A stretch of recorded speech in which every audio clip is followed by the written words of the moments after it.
मैंने आपसे कहा था कि हमारे जो दो विभव मापी के अनुप्रयोग हैं वो अनुप्रयोग हमने पढ़ लिए थे। दो अनुप्रयोग में पढ़ा रहा हूँ आपको, तीन को भी छोड़ रहा हूँ।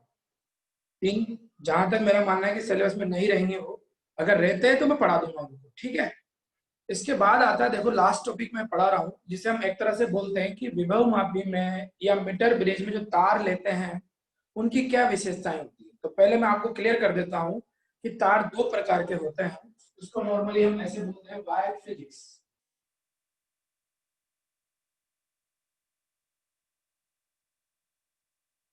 तार दो प्रकार के होते हैं बच्चों। पहला है संयोजन तार।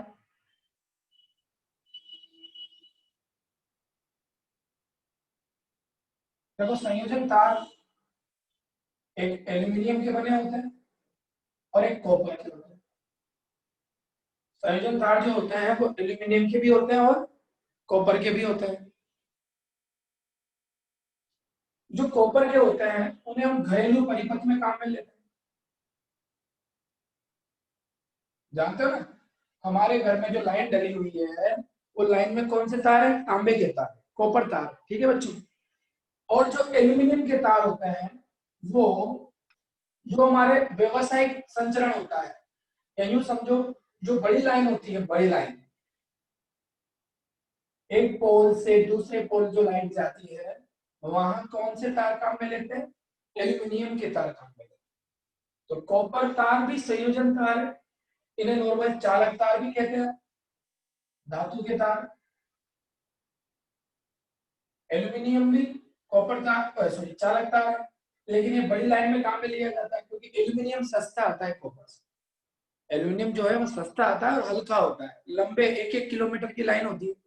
अब मान लो आप बाहरी तार लगा देंगे तो जो पोल से वो झुक जाएंगे बच्चों। इसलिए एल्यूमिनियम तार लिया जाता है बड़ी लाइन में, और छोटी लाइन में यानी घरों में किसको काम में लेते हैं? कॉपर तार।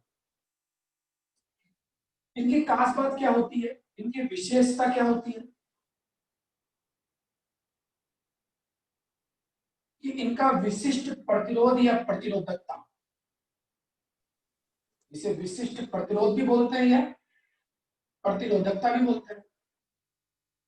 तो विशिष्ट प्रतिरोध या प्रतिरोधकता का जो मान होता है रो, ये लिख देता हूं मैं सामने बच्चों, वो होता है निम्न। क्या होता है? निम्न। और प्रतिरोधकता जो ताप गुणांक होता है,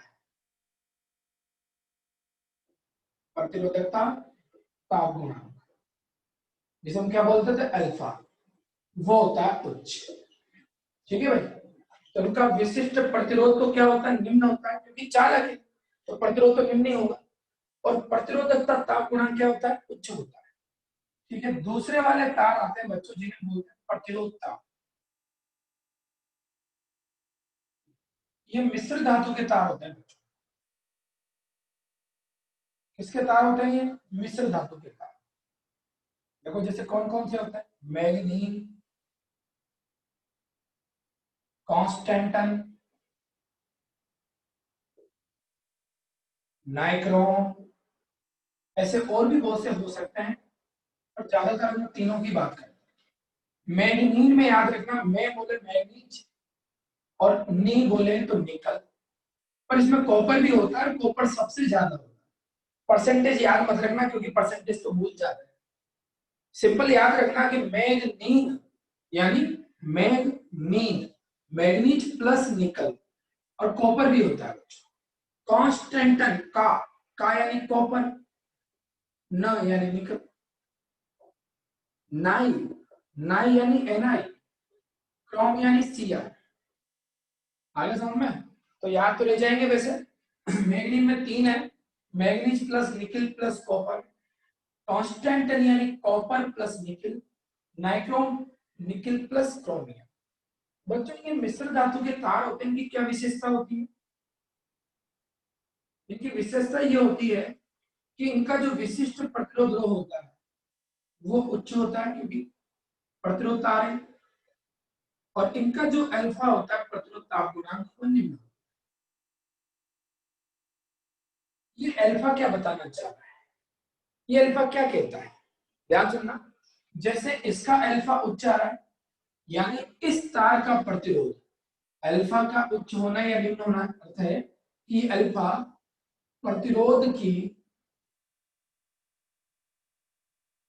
ताप पर निर्भरता को बताता है, प्रतिरोध की ताप पर निर्भरता को बताता है। कैसे? जैसे इसका अल्फा क्या है? उच्च है।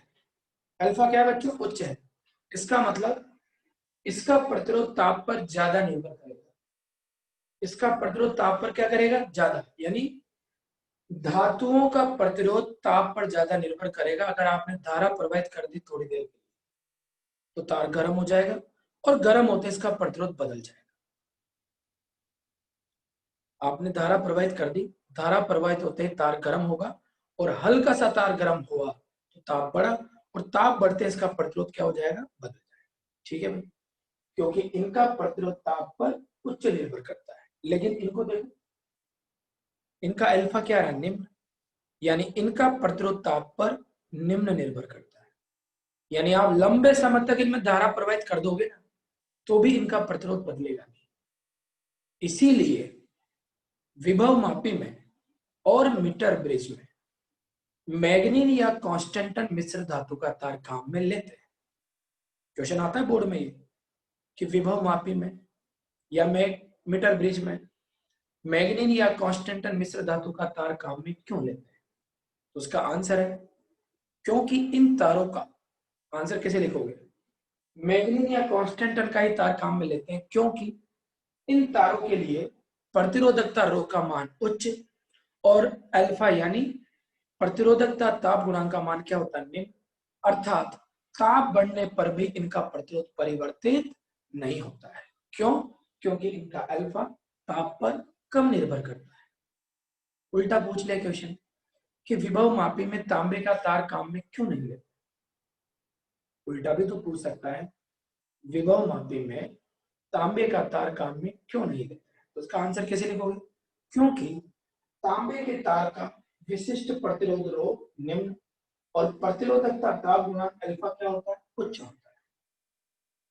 प्रतिरोधकता ताप गुणांक अल्फा क्या होता है? उच्च होता है। इस वजह से अगर थोड़ी सी देर भी धारा बह गई तो बोलो ताप बढ़ने से उनका प्रतिरोध बदल जाएगा और अगर प्रतिरोध बदल गया तो फिर रीडिंग में त्रुटि आएगी नहीं आएगी। इसलिए विभव मापी में तांबे का तार काम में नहीं देते। दोनों आंसर समझा दिए।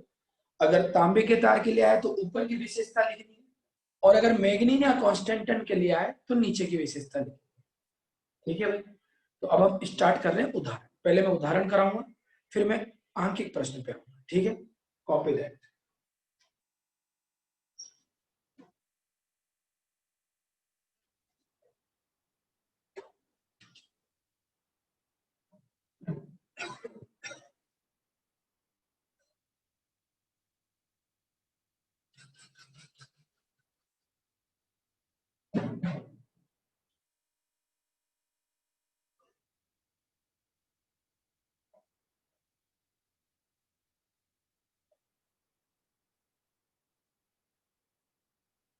आगे देखो, क्वेश्चन करा रहा हूं एग्जांपल 1। ओपन करो, किताब तो होगी आप लोगों के पास। इतने भी गरीब थोड़ी हो किताबें नहीं ला रखी होगी भैया। किताब तो गवर्नमेंट स्कूल में फ्री में मिल जाती है। पहला क्वेश्चन करा दिया मैंने।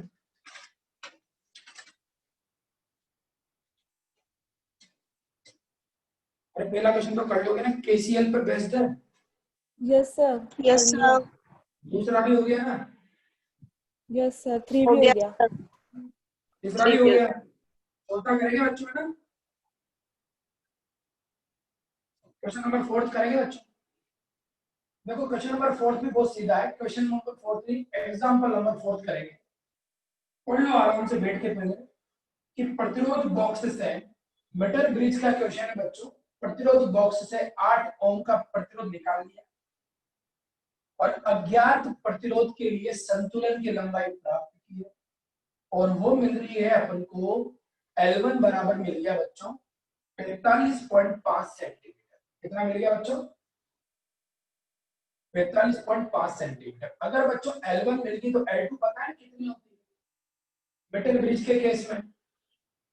100 माइनस 45.5 तो ये कितनी आ गई? 54.5 सेंटीमीटर। ठीक है भाई, पूछ रहा है अज्ञात प्रतिरोध का मान ज्ञात करो। पहले लिख दिया, चलो निकाल लेते हैं। बोलो मीटर ब्रिज का क्या सिद्धांत होता है? मीटर ब्रिज के सूत्र से बोलो क्या होता है मीटर ब्रिज का सूत्र, बोलो कोई ना कोई तो बोलो। एस S बराबर क्या है? बराबर L2 minus L1 upon L1 into R। क्या बात कर दी, ये फॉर्मूला होता है मीटर ब्रिज का। अरे भैया तबे तबे तो सही है ना साहब। मीटर ब्रिज पूछा है हमने, मीटर ब्रिज, विभव मापी नहीं पूछा है। दोबारा देखो एक बार और, दोबारा देखो, यही होता है कि भैया इस बालिका ने बोला है जो बताओ कि ये होता है? नहीं सर। फिर अरे चाय वाय पी है नहीं पी है भाई? अरे चाय वाय पियो बढ़िया मस्ती से आराम से 7 बजे बढ़िया फ्रेश फ्रेश होके बैठा करो भाई, है ना? किसी प्रकार का कोई प्रेशर नहीं होना चाहिए, है ना? इधर देखो, अरे भैया ये होता था S बराबर L2 upon L1 into are, होता था नहीं होता था? L2 upon L1 into are. चलो रखो आगे, L2 कितना है बोलो? 54.5। L1 कितना है? 45.5। आर का वैल्यू कितना है? 8 ओम। सबको जब सोल्व करेंगे तो ये आंसर आ जाएगा, मेरे पास तो लिखा हुआ है 9.58 ओम। कितना आ जाएगा बच्चों? ये कर लेना सोल्व आगे। अब इसमें कहानी के दूसरे हिस्से में क्या पूछ रहा है, बी पार्ट में क्या पूछता है? यदि आर और एस की, आपको पता है मीटर ब्रिज ऐसा था, दो एक आकार की पत्तियां थी, ठीक है? यहाँ क्या जोड़ते थे? आर, और यहाँ क्या जोड़ते थे? एस। और संतुलन की लंबाई इससे तो बोलते थे L1, और इस वाली को क्या बोलते थे? L2।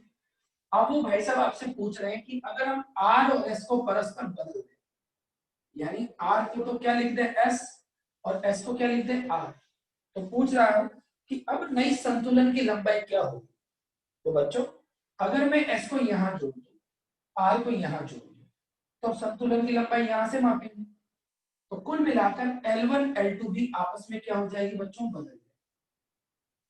L1 L2 भी बदल जाएगी, संतुलन की लंबाई में वही रहेगा मान, लेकिन वो बदल जाएगी। यानी अब L1 क्या होगी बताएगा? L1 का मान क्या होगा? 54.5। 54.5। 54.5। और L2 का मान क्या होगा? 45.5। और खूब समझ में आ गया ना भैया? सब कुछ बढ़िया, आगे समझ में? R और S को बदलने पर हमारे वहां संतुलन की लंबाइयां भी परस्पर बदल जाए, मान थोड़ी बदले, मान तो वही है। R उठा के इधर जोड़ दिया, मतलब R उठा के इधर जोड़ दिया, S इधर जोड़ दिया, ठीक है भाई? अगला क्वेश्चन देखो बच्चों, अगला क्वेश्चन बहुत बढ़िया क्वेश्चन, आप लोग नहीं कर सकते इस क्वेश्चन को, मैं बता रहा हूं कैसे करेंगे। विभव मापी के प्राथमिक परिपथ में 2.2 वोल्ट विद्युत वाहक बल। बोलो प्राथमिक परिपथ में जो सेल होता है उसको हम किससे व्यक्त करते आ रहे हैं? E0 से। आंतरिक प्रतिरोध दे दिया इसका 1 ओम, और बोल रहा है कि 20 ओम परास का धारा नियंत्रक लगा है। 20 ओम परास का क्या लगा है? धारा। परास का मतलब समझते हैं रेंज, यानी उस धारा नियंत्रक का प्रतिरोध कहां से कहां जा रहा है बच्चों? 0 ओम से लेकर के 20 ओम तक। धारा नियंत्रक के प्रतिरोध को क्या बोला था मैंने, याद है किसी को? डेरिवेशन, डेरिवेशन में कितना? R dash। आर डैश बोला था नहीं बोला था? आर डैश, आर डैश का मान कितना दे दिया? 0 से 20 ओम, ठीक है? यदि विभव मापी के तार की लंबाई, विभव मापी के तार की लंबाई देती बच्चों 10 मीटर, और विभव मापी का प्रतिरोध भी दे दिया 20 ओम। क्वेश्चन पढ़ना पड़ता है, केवल मेरे बोलने से अगर आपको समझ में आ जाएगा ना, नहीं आएगा, आपको खुद को भी क्वेश्चन पढ़ना पड़ेगा। तो बच्चों विभव परमणुता के न्यूनतम और अधिकतम मान पूछा है, एक्स मिनिमम और एक्स मैक्सिमम पूछा है। तो बोलो कैसे करेंगे? विभव परमणुता का सूत्र हमें पता है, विभव परमणुता का सूत्र होता है E0 बटे L, यही होता, यही होता E0 बटे L। अब E0 का मान क्या होगा? ओम जी के नियम से V बराबर I है, यही होगा ना। या एक काम करो, आप तो डायरेक्ट मैंने फॉर्मूला पढ़ाया आप लोगों को, ऐसे घबराओ मत, मैंने पढ़ाया आप लोगों को, जब मैंने पढ़ाया तो उसको यूज करें। मैं एक फॉर्मूला लिख रहा हूँ, बस आपको तो हाँ ना ही बोलना है, ठीक है ना। ना बोलने का जानते हो तुम क्या नतीजा होता है, इधर देखो।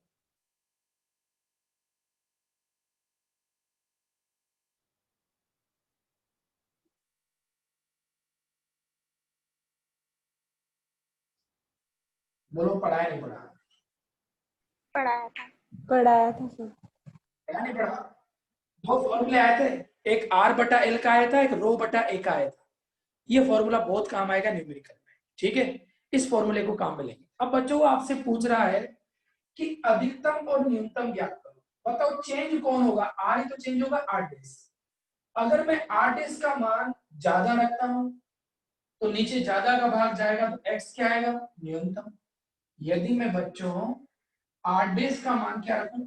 20 ओम, बड़ा मान रखूं बड़ा, बड़े से भाग लगाओगे तो एक्स क्या हो जाएगा?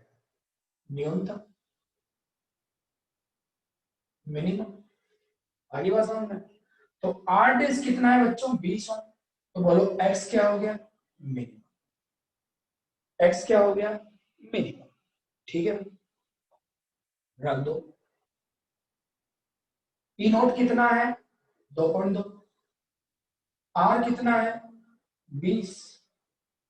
आर डेस कितना लेंगे? 20। स्मॉल आर कितना है? 1 गुना कैपिटल आर कितना है? 20। विभव अभी तार की लंबाई कितनी है? 10। खुद करना सॉल्यूशन, ठीक है ना। कॉपी दैट करना थोड़ी देर पर, उसके बाद खुद सोल्व करना। यदि मैं आर डेस का मान कितना ले लूं बच्चों? 0। बोलो 0 का जब भाग जाएगा तो x तो ज्यादा आएगा ना, क्योंकि छोटी संख्या का भाग ज्यादा तो x क्या आएगा? ज्यादा। बोलो तो x क्या हो जाएगा? मैक्सिमम। क्या हो जाएगा? मैक्सिमम। तो बोलो s मैक्सिमम कितना है बच्चों? 2.2। सेम यही आएगा, बस यहां पर आपने आर डेस को कितना ले लिया?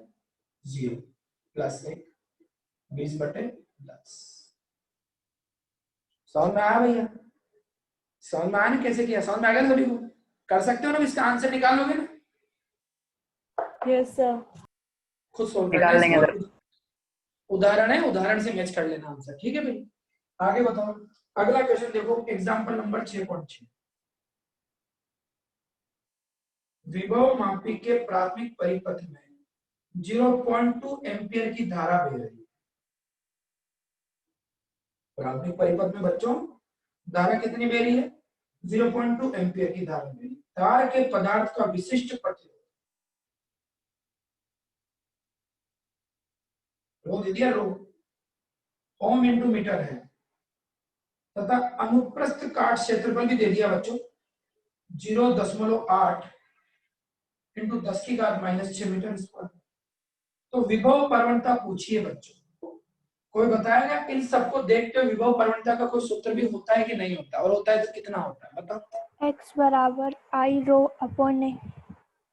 बोलो होता है नहीं होता? ये कौन सा है, प्रत्यक्ष है कि अप्रत्यक्ष सूत्र है? बताओ। अप्रत्यक्ष। मैंने दो सूत्र पढ़ाए थे। अप्रत्यक्ष तो वो होता था E0/L, मतलब प्रत्यक्ष तो। ये कौन सा अप्रत्यक्ष है? तो आई पता है, रो पता है, ए पता है, आप तो कर लेंगे इसको, ठीक है, हो जाएगा, कर लेना इसको। अगला क्वेश्चन देखो, अगला क्वेश्चन बढ़िया क्वेश्चन है, एग्जांपल नंबर 6.7। पहले आराम से क्वेश्चन को पढ़ो। एक विभव मापी जिसके तार की लंबाई दे दी बच्चों 10 मीटर, प्रतिरोध दे दिया R बराबर 10 ओम। इसको 2 वोल्ट के विद्युत भार पर, बताओ प्राथमिक परिपथ को जिस वोल्ट की बैटरी से जोड़ते हैं उसे आप किससे व्यक्त करते हैं? ई नोट से। आंतरिक प्रतिरोध भी दे दिया 2 ओम, स्मॉल आर दे दिया, श्रेणी क्रम में जोड़ दिया, ठीक है। ये तो कहानी होगी आपके प्राथमिक परिपथ की। अब वो बोल रहे हैं कि प्राथमिक सेल के लिए संतुलन की लंबाई 5 मीटर प्राप्त होती है। प्राथमिक सेल के लिए संतुलन की लंबाई कितनी प्राप्त होती है? 5 मीटर। जैसे मैं L1 माप लेता हूं बच्चों, क्या नाप लेता हूं? L1। तो मैंने ये ले लिया L1, बोलो कितनी होगी? 5 मीटर। आगे सुनना, जब सेल से धारा ली जाती है, धारा ले रहा है सेल से, वो बाहरी परिपथ से धारा ले रहा है। ये है द्वितीयक परिपथ की बात। यहां से द्वितीयक परिपथ चालू हो गया बच्चों। ये सारी घटना किसकी है? ऊपर वाले सारे किससे व्यक्त करते थे? बाद वाले को L2 से। कितनी है बच्चों? 4 मीटर। तो पूछ रहा है सेल का आंतरिक प्रतिरोध क्या होगा। इंटेलिजेंट बच्चे तो थोड़ा सोचते हैं, और जो ज्यादा इंटेलिजेंट होते हैं वो देखते हैं आंतरिक प्रतिरोध तो दे ही रखा है सर, आंतरिक प्रतिरोध तो दे रखा है, फिर क्यों पूछ रहा है? अरे भैया ये आंतरिक प्रतिरोध किसका है? प्राथमिक सेल का, जो पहले स्टार्टिंग में समझिए प्राथमिक परिपथ में। ये चित्र है बच्चों, ये चित्र याद है ना सभी?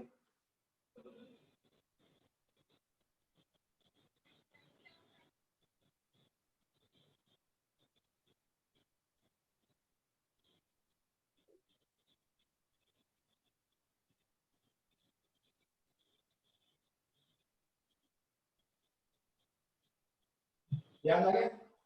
सेल का आंतरिक प्रतिरोध ज्ञात करना। तो ये आंतरिक प्रतिरोध तो बच्चों इस सेल का है, आपको तो इस सेल का आंतरिक प्रतिरोध पूछ रहा है। डायरेक्ट बताओ। अब बताओ फॉर्मूला क्या होता है सेल का आंतरिक प्रतिरोध का?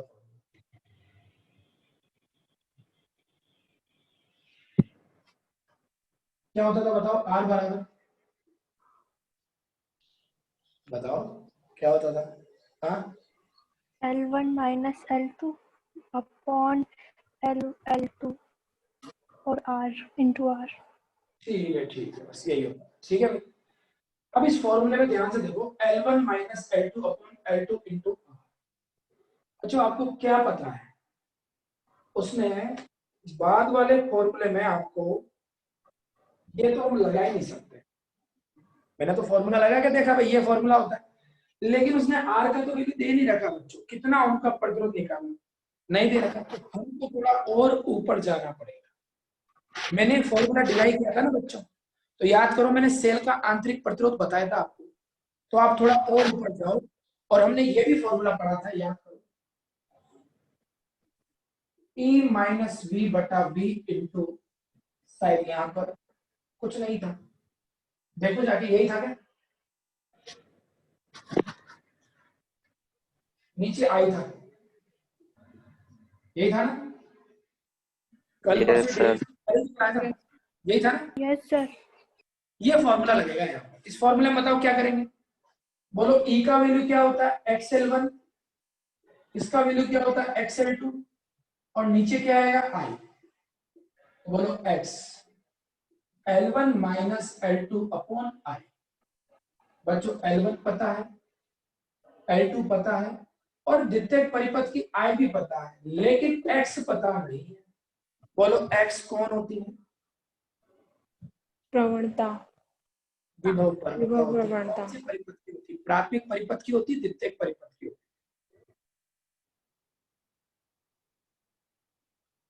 विभव प्रवणता कौन से परिपथ की होती है? अरे विभव प्रवणता तो प्राथमिक परिपथ की। हाँ, ये ना, प्राथमिक परिपथ देखो क्या है, लगाओ विभव प्रवणता का सूत्र। x बराबर क्या होता था? v बटे एल। घबराना मत, दोबारा सोल्व कर लो या तो अलग से सोल्व कर लो, यहाँ सोल्व कर लेता हूँ अलग से। समीकरण कितने दे दो इसे? 1। अब हम x का मान ज्ञात करेंगे, तो x का मान क्या होता है याद करो, P not capital R R डेस R R बटे एल, यही तो होता है हमारा। कोई नया थोड़ी पढ़ रहे हैं, जो पढ़ा है उसी को काम में लेंगे। पासबुक में, अपनी किताब में कैसे क्वेश्चन कर रहे थे उससे मतलब नहीं है हमें एक ही तरीका एक जैसा अपनाना है। हाँ, अगर कोई क्वेश्चन अलग आता है तो बात अलग है। बोलो विभव प्रवणता का ये फॉर्मूला होता है नहीं होता? अब बताओ इसमें से क्या नहीं दे रखा उसने, सोच के देखो। R dash। R डेश नहीं दे रखा, R डेश नहीं दे रखा तो मत देने, तो उसने R डेश लगाया नहीं होगा। अरे उसने धारा नियंत्रक लगाया ही नहीं है तो क्यों देगा वो? तो बोलो R डेश का मान कितना ले लेंगे? 0। इकाई। हाँ, नहीं लगाए तो इकाई ले लेंगे। अच्छा बड़ा देखो आजकल डेफिनेशन बनाने लग गया बच्चा, सॉरी इकाई सर लेंगे। सॉरी। इकाई लेते जुड़ जाएगा एक, जुड़ रहा है नीचे, यहाँ एक रख देगा तो फिर हो गया ना। एक जोड़ना नहीं, जीरो लेंगे। क्या लेंगे? जीरो। तो बोलो x का मान निकालेंगे ना बच्चों, ई नोट पता है 2, r का मान, अरे 2 ढंग से बन जाएगा, r का मान कितना है इसका 10, इसका मान आपने 0 ले लिया, स्मॉल r का मान कितना है 2, कैपिटल R कितना है 10, कैपिटल कितना है 10 से 10 कट गया, 10 और 2 कितना होता है बोलो 12, 2/12 1/6, शायद ये आ रहा है 1/6, ये आ रहा है बच्चों, ये 1/6 यहाँ ले जाके रख देना, कर लोगे ना 16 20। यस अबे सर। राज प्रजापति क्या हो गया, मेरी तरफ के लिए आशीर्वाद दे रहा है मेरे को, तू इतना बड़ा हो गया कि जो आशीर्वाद देगा मेरे को, हाँ साले मैसेज करते रहेंगे, क्या काम है बता, क्या सही नहीं आ रहा क्या तेरे को, हाँ कैसे मैसेज मार रहा है,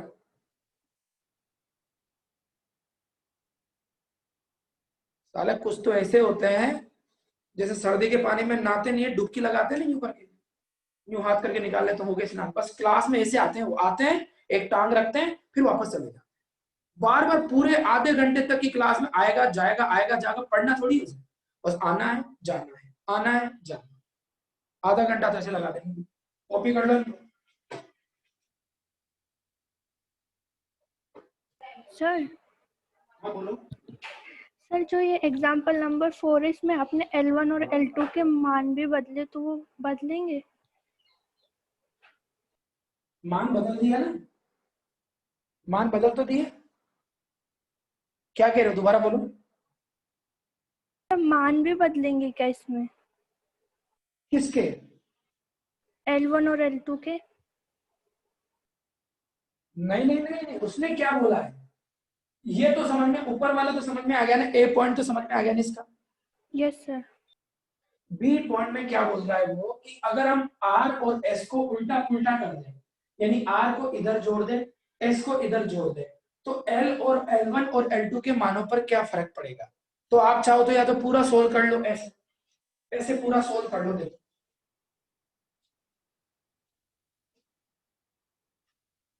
भाई आपका फॉर्मूला क्या होता था, S बराबर L2/L1 इंटू आर, तो आप यहां से L1 का मान निकाल लो, L2/S इंटू आर, यही होगा। अब अगर आपने R और S को बदल दिया, तो जहां S आ रहा है वहां तो आप क्या लिख दो R, और जहां R आ रहा है वहां क्या लिख दो S, अब R और S के मान लिख दो, ये जो आपने ऊपर ज्ञात किए, सोल्व करोगे तो पता लगेगा, L1 याद है कितना आएगा, अब आपके L1 आएगा, इसको सोल्व करने पर 54.5, तो इतनी मेहनत क्यों करें, कॉमन सेंस है कि भाई R और S को बदलेंगे तो L1 L2 भी बदल जाएंगे, बस कुछ नहीं करना, उल्टा मान कर दो, जहां L1 पहले 45.5 था, अब L1 मिलेगा 54.5, और L2 जहां 54.5 था, L1 मिलेगा 45, ठीक है।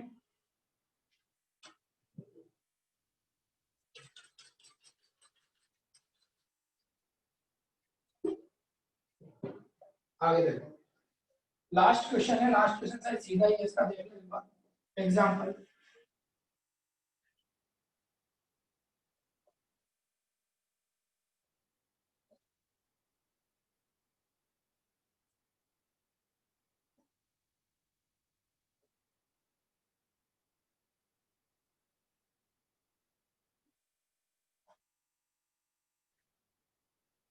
देखो लास्ट एग्जांपल 2 को टॉपिक है जो हमने छोड़ दिए हैं, हमने अल्प प्रतिरोध ज्ञात करने का विभव मापी का प्रयोग तो छोड़ दिया है, तो इस क्वेश्चन को उसी के साथ खत्म कर लेना। अब आ जाओ आप आंकिक प्रश्न पे, देखो बच्चों आंकिक प्रश्न के कौन कौन से क्वेश्चन हमने किए थे नहीं किए थे, देख लो एकदम। पहला क्वेश्चन देखो, कर लोगे पहला क्वेश्चन, कर लिया सर। यस सर, कर लिया।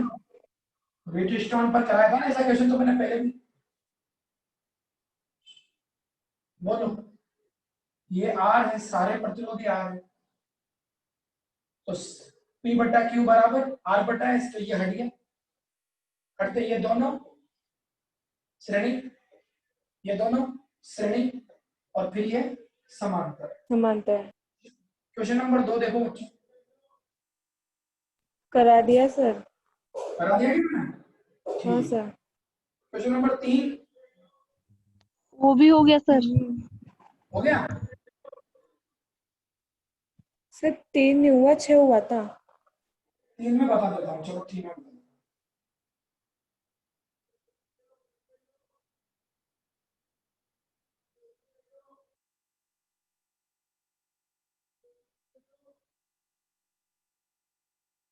उसने बच्चों क्या पूछा है, गैल्वेनोमीटर में प्रवाहित धारा का मान पूछा है। गैल्वेनोमीटर का प्रतिरोध दे दिया उसने 15 ओम, और आपसे किसका मान पूछ रहा है, आईजी का। तो यहाँ केवीएल लगाएंगे बच्चों, मैं आपको हिंट दे दूंगा, आप लोग ही करोगे इस क्वेश्चन को। कैसे करना है बता देता हूँ।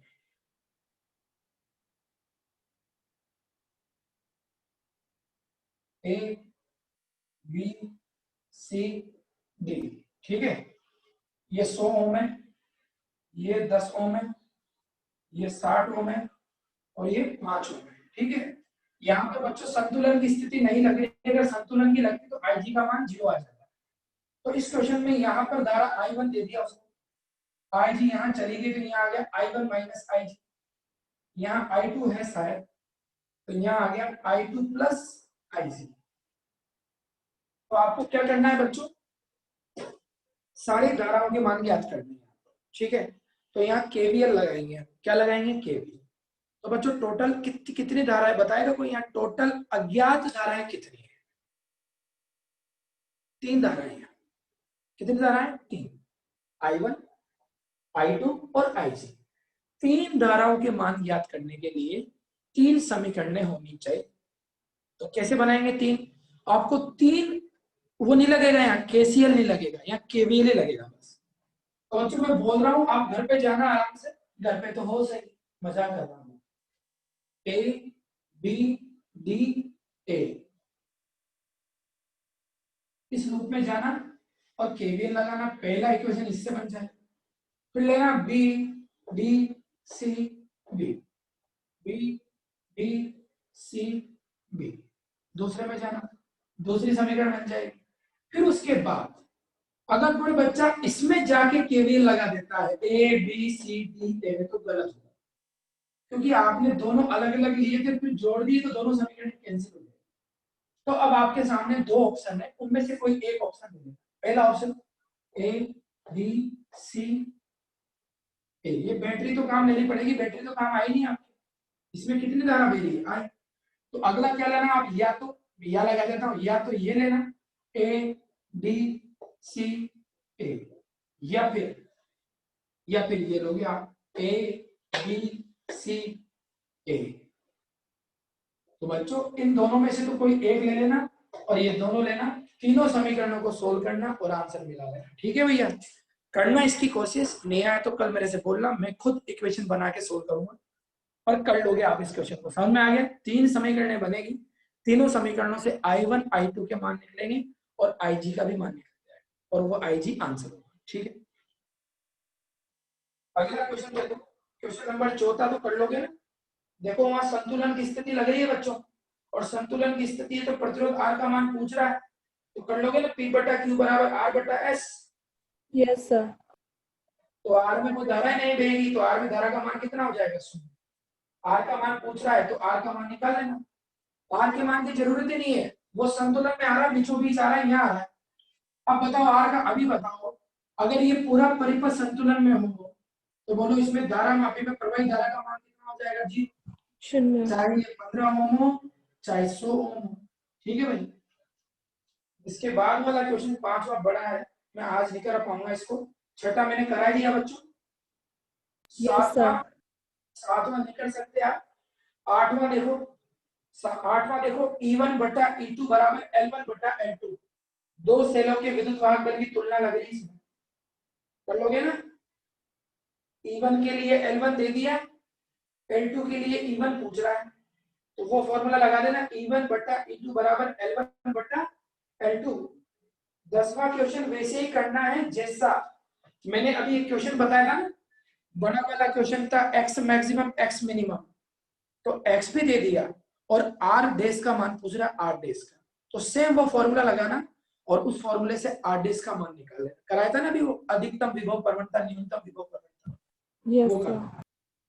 10वां क्वेश्चन देखो, 10वें क्वेश्चन में क्या कह रहा है बच्चों, E1 E2 विद्युत, अच्छा क्वेश्चन है ये, 2 सेल है, पहले उन दोनों सेलों को श्रेणी क्रम में जोड़ दिया बच्चों, दो सेलों का श्रेणीक्रम यही होता है, ऐसे है। तो ये हो गया E1 प्लस E2। इसके लिए संतुलन की लंबाई कितनी मिल गई, L1। तो ये सिद्धांत से आगे V बराबर x है। फिर पूछ रहा है वो कि यदि इन दोनों में से कम वोल्टता के सेल को पलट दिया जाए, ऐसा कर दिया बच्चों, तो सिखाया था ना मैंने, अगर ऐसे सेल आ जाए तो इनका आंसर क्या होता है, बताया था ना, सेल को पलट दे तो होता श्रेणी क्रम है, लेकिन जोड़ने की जगह क्या आ जाता है, माइनस आ जाता है। अब माना संतुलन की लंबाई कितनी आएगी, L2, L1 का मान दे रखा है, L2 का मान दे रखा है, E1 E2 का अनुपात पूछ रहा है, तो कैसे करेंगे, E1 plus E2, E1 minus E2 का अनुपात ले लेना, XL1 upon XL2, E1 plus E2, E1 minus E2, L1 कितना है बच्चों, 60, ये कितना है 20, क्रॉस मल्टीप्लाई करना, ये 3 आ गए, क्रॉस मल्टीप्लाई करके E1 बटा E2 निकाल देना। ठीक है, कर लोगे सर, फोटो खींच लो।